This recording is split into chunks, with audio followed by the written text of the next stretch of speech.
శివాయ గురువే నమః. శ్రీమాత్రే నమః. శ్రీ మహాగణపతే నమః.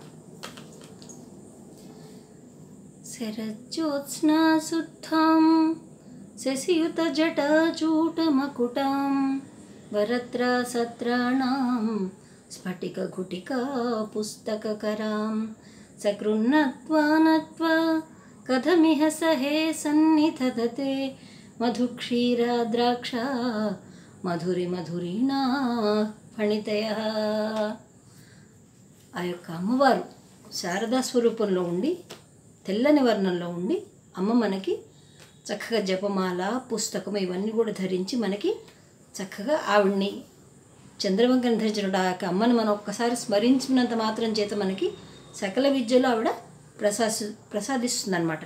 అటువంటి అమ్మకి నమస్కారం పెట్టుకుని మనం రుద్రంలోకి వెళ్ళే ప్రయత్నం చేద్దామండి. కిందటి మంత్రంలో మనం చెప్పుకున్నాం.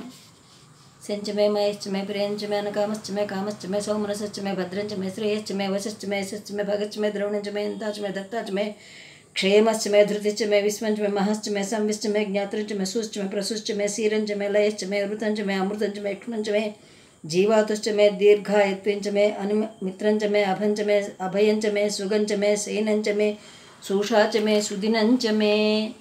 దీన్ని శాంతి పాఠం కింద కూడా చెప్తారనమాట. ఎందుకంటే ఇందులో అన్నీ శాంతికి సంబంధించినవే ఉంటాయి.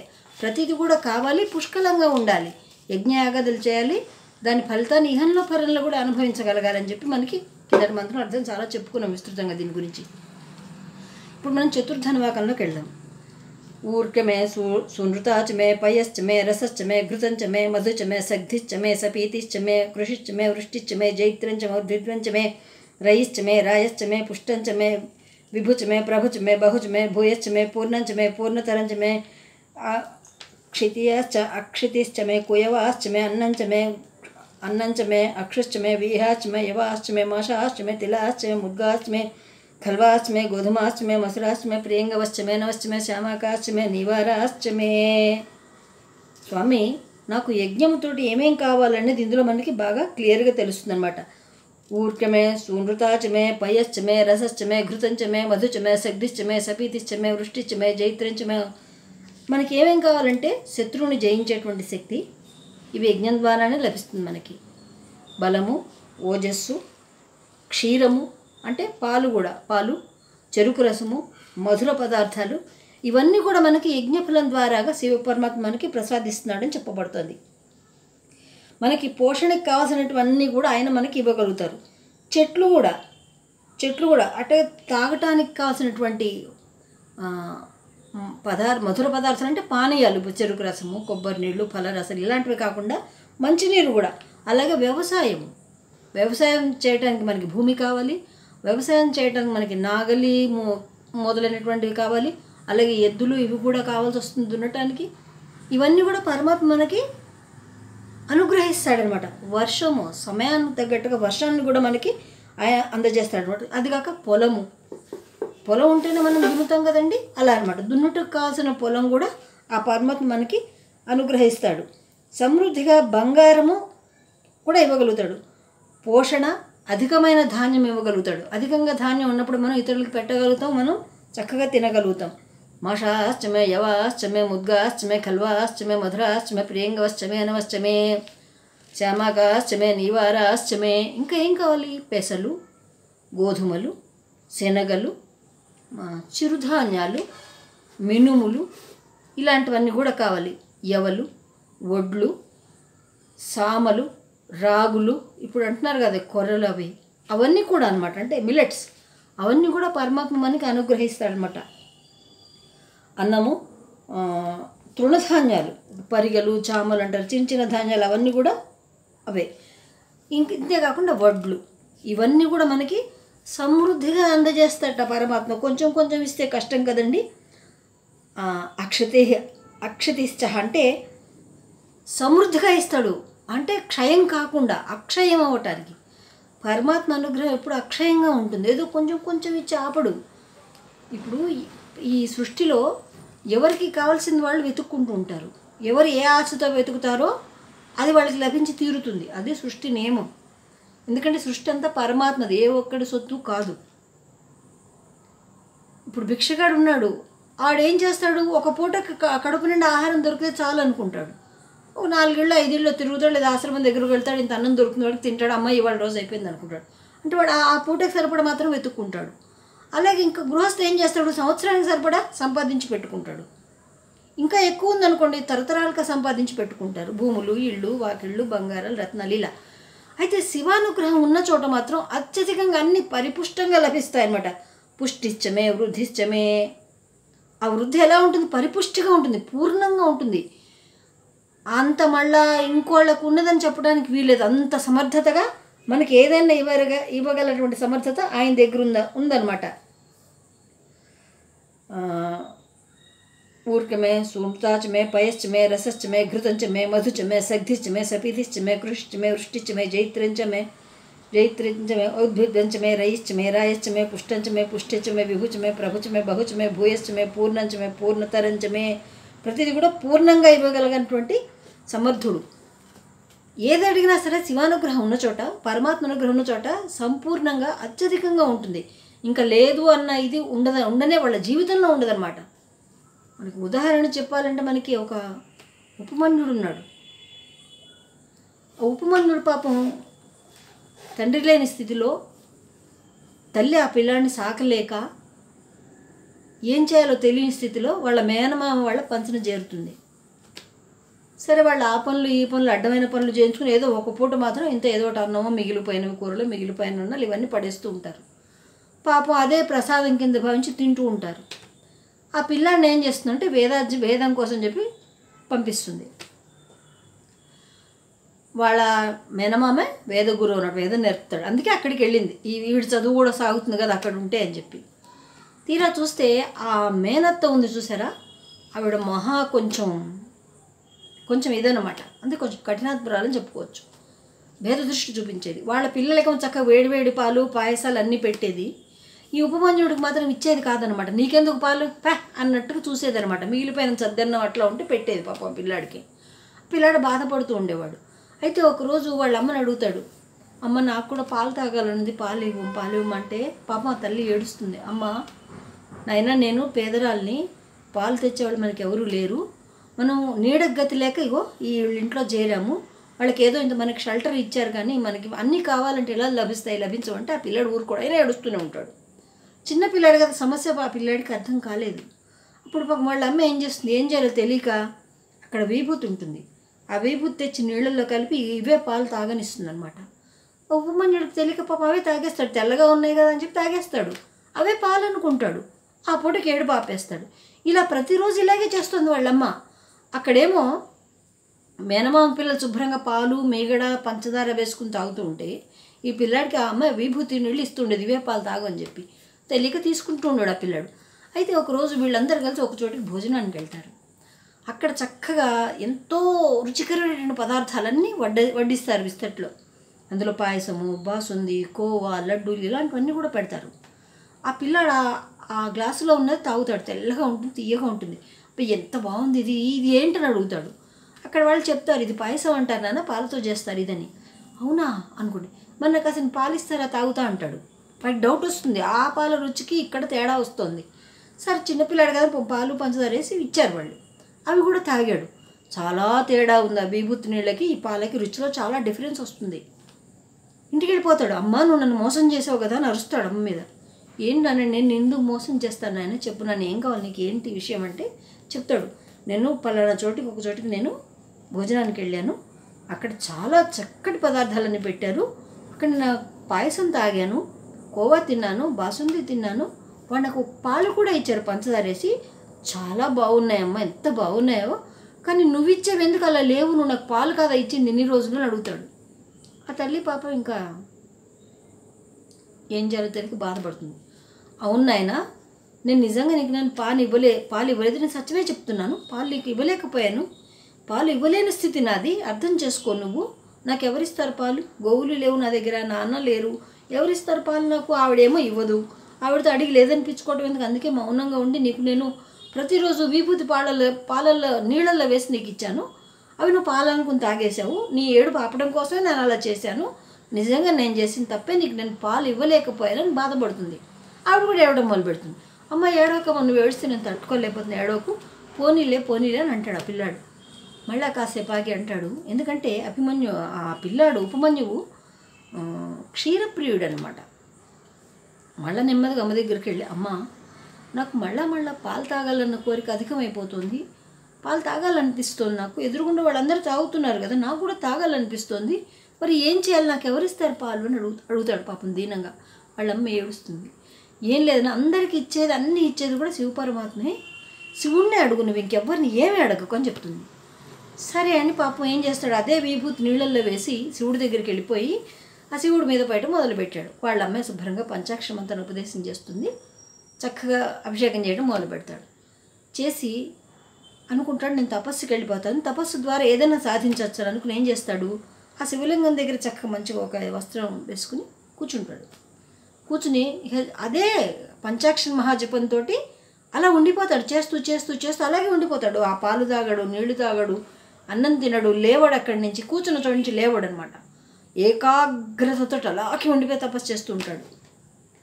ఆ తపస్సుకి ఎందరో భయపడిపోతుంటారు. ఆ చిన్న పిల్లలు అంత తీవ్రంగా తపస్సు చేస్తునేసరికి ప్రకృతి మాత కూడా తట్టుకోలేదు. ఎందుకంటే వాళ్ళ మనసు ఆత్మలో ఎంత క్షోభం ఉంటుంది చెప్పండి, అంత నిలబెట్టడానికి ఆత్మని నిలబెట్టాలి అలా విధంగా. అంటే జీవుడు లోపల క్షోభపడుతూ ఉంటాడు, అది ప్రకృతి తట్టుకోలేదు. తల్లి స్వరూపం కదని, ప్రకృతి అంటే మాతృస్వరూపం, తట్టుకోలేదు.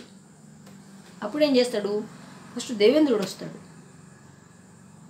వచ్చి, బాబు నీకేం కావాలి చెప్పు, ఎందుకు ఇంత తీవ్రమైన తపస్సు చేస్తున్నావు చెప్పు అంటే, నువ్వెవరు అని అడుగుతాడు. నీ పేరేంటి, నువ్వెవరు అంటే, నేను ఎవరైతే అంటే నీకేం కావాలో చెప్పు, నేను ఇస్తా అంటే, లేదు నువ్వు ఎవరో చెప్పు, అప్పుడు నేను అడుగుతాను ఆ కోరిక, అప్పటిదాకా నేను ఎవరిని అడగను అంటాడు.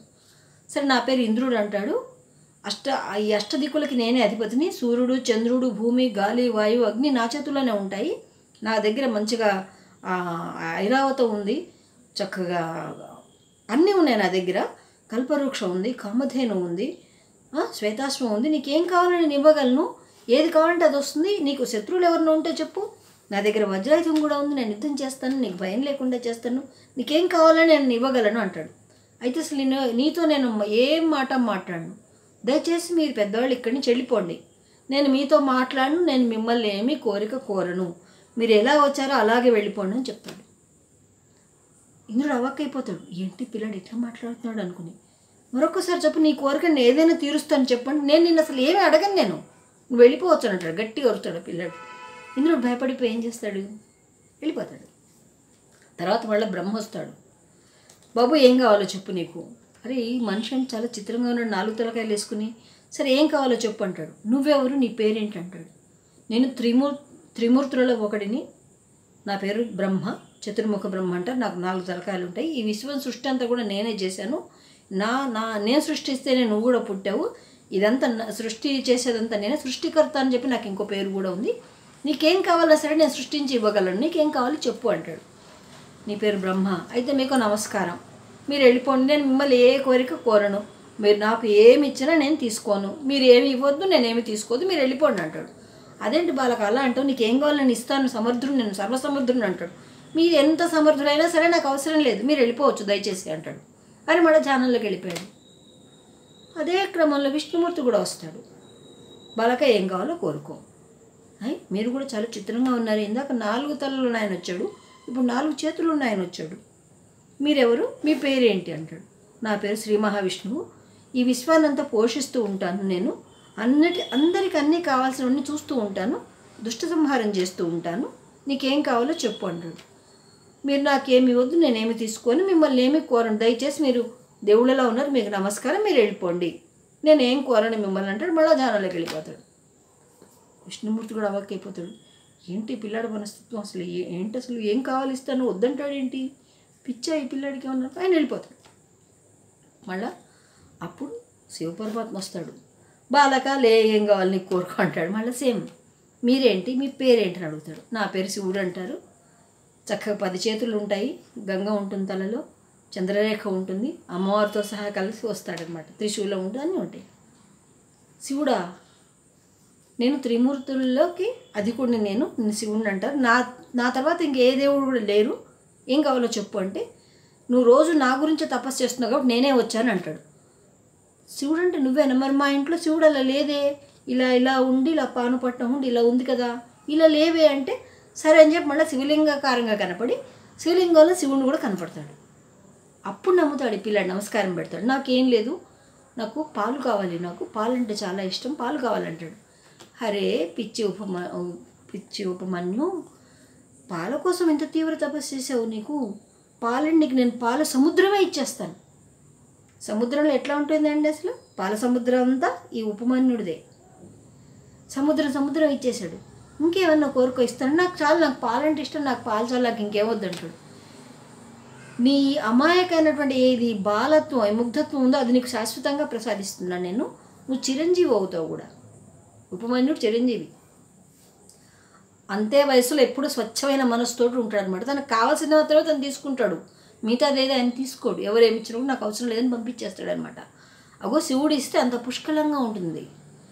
అలా పెరుగు సముద్రం కూడా ఇస్తాడు, దధి సముద్రం ఇస్తాడు, ఘృత సముద్రం కూడా ఇస్తాడు. అన్నిటికన్నా ఈ పాలు పెరుగు నెయ్యికి అధిపతి ఉపమన్యుడు. అంటే శివపరమాత్మ ఇస్తే అత్యధికంగా ఇస్తాడు, ఇంకా లేదో నా నోట మాట రానే రాదు ఇంకెప్పుడు జీవితంలో, అంత అధికంగా ఇస్తాడనమాట శివపరమాత్మ. అందుకే ఎవరు ఏది కావాలన్నా ఆ పరమశివుడినే మనం వేడుకోవాలన్నమాట, ఆ పరమశివుడినే అడగాలి. అవి కూడా మనకి ఇష్టమైనవన్నీ కూడా ప్రసాదిస్తాడు ఆయన. చిన్న చిన్నవి అట్లాంటివి కాకుండా ఇష్టమైనవన్నీ కూడా ఇస్తాడు. ప్రియంగవశ్యమే, ఇష్టమైన ధాన్యాన్ని ఇస్తాడు, ధనాన్ని ఇస్తాడు, బంగారాన్ని ఇస్తాడు, రత్నాలను ఇస్తాడు. శివపరమ నీకు అంతులేని ధనాన్ని ఇస్తా, అంతులేని బంగారాన్ని ఇస్తా అని చెప్తున్నాడు ఆయన.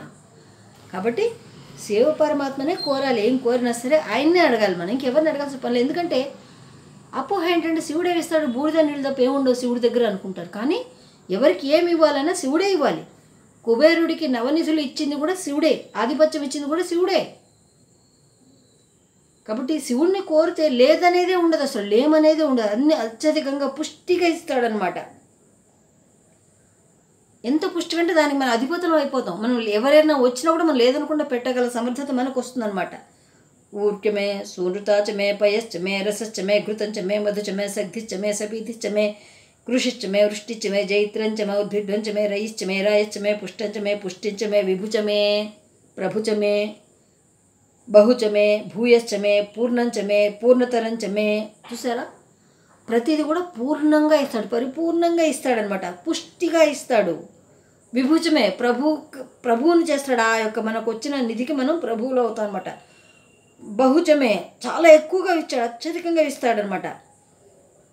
ఇన్ని రకాలుగా మనకి శివపరమాత్మ మనని అనుగ్రహిస్తున్నాడు. కాకపోతే మనం అది తెలుసుకోలేకపోతున్నాం అనమాట.